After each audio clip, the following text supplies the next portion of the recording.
MPEG, ProRes, H.264. With names as intuitive as these, it must be easy to figure out what they do, right?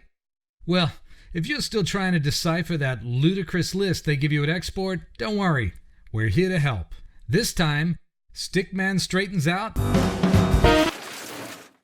Codecs. Sorry, my bad. Okay, so first of all yeah, thanks Kyle. That would have been perfect when I was doing the sight gag 10 seconds ago. Codecs are great. They take your projects, get rid of all the unnecessary data, and make your files much smaller and easier to handle. Think about it like folding your clothes. If you packed your clothes exactly how they'd be worn, you'd have a busload of luggage everywhere you went. Codecs are responsible for coding files so that they can be transferred at significantly smaller size. In fact, codec is just a portmanteau of coder and decoder. So, just like when you're packing clothes, a codec does its work when it packs and unpacks data. The way codecs compress is different depending on the codec and what you want to compress. You wouldn't fold your socks like you fold your shirt, and in the same way, you wouldn't compress audio files like your video files. But for now, let's focus on video codecs and how they compress data. Video codecs compress video spatially and temporally. Let's break that down. Spatially means compressing every individual frame of video in the same way images are compressed. Every frame consists of a grid of pixels. But you can condense this data by grouping similar pixels together. It's the difference between using hash marks and numbers when counting big sums. Large areas of the screen can be condensed, so instead of the data reading black, black, black, black, black, black, black, black, black, it can say black times 20 and save all that space. At the same time, the decoder part will read black times 20 and refill the data as black, black, black, black, black, black, black, black, black, black. Temporally, codecs do a similar thing by grouping and compressing identical data in time.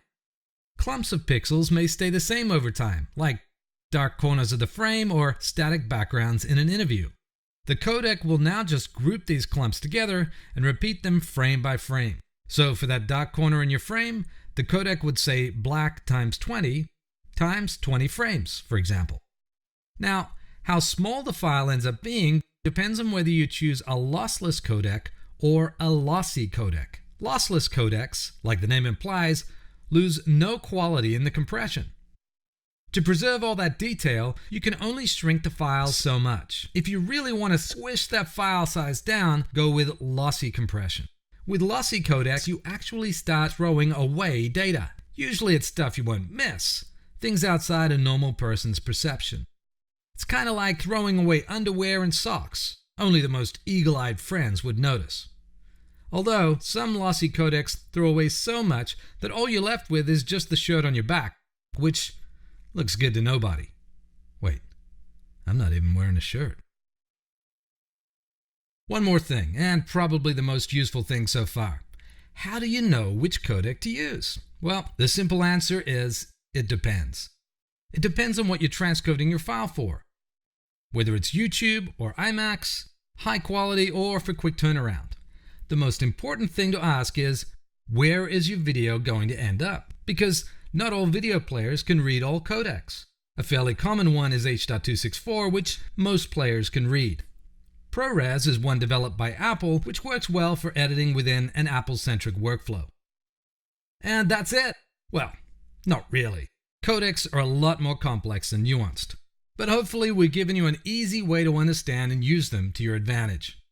In a future episode, we'll take you through how to use them by adjusting settings like variable bitrate encoding, multipass, and target data rates. Until then, be kind to your sticks, no matter what shape they're in. Bye now.